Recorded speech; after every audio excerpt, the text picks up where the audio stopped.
protest headache is escalating for the French government after handling 5 straight disruptive weekends of protests.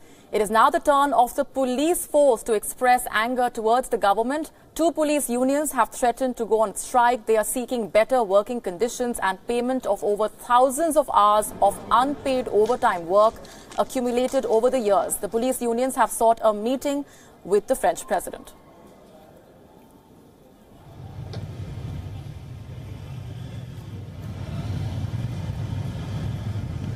Conditions de travail, d'abord de ces dernières semaines, mais globalement depuis de longues années, de nos forces de sécurité en France n'ont pas été à la hauteur dans nos engagements de ce qu'elles font au quotidien.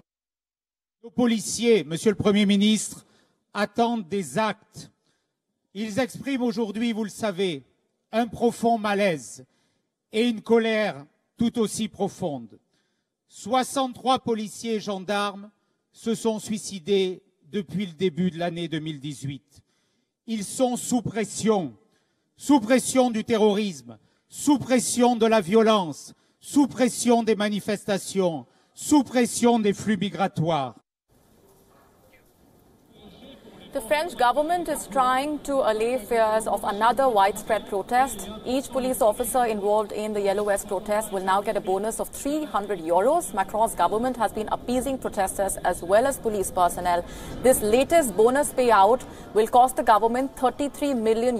This adds to the €10 billion burden due to the package announced by Macron to appease the Yellow Vest protesters.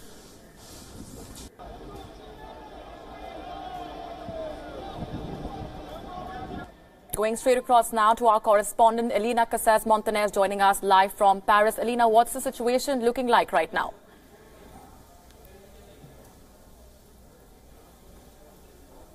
So these police protests are being widely followed in police stations across the country that are closed today. They're also being followed by the border police at Charles de Gaulle and Orly airports, who apparently are working strictly to order and as a result have created a passport queue that's more than an hour long by checking people's passports very thoroughly. So I wouldn't be very amused if I was in that passport queue. The police, though, are essentially being paid off by the government, as you heard there. They met with police unions last night, offered that bonus of €300 for each officer who's been involved in the Yellow Vest protests. And now we're hearing this morning that the government is going to pay off a total of €274 million worth of overtime hours collected by the police before the end of the year. So these aren't just overtime hours that they've clocked up in the recent protests.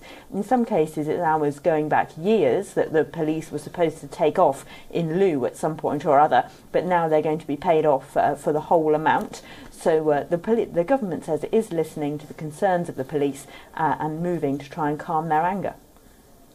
Sure, but a rather embarrassing turn of events for President Emmanuel Macron, Elena. First, withdrawing that fuel tax hike, succumbing to the pressure, and now paying out the police personnel with those bonuses. It's certainly been a moment of great concern for the French government, and also a moment of introspection for whether or not it could have better handled this crisis.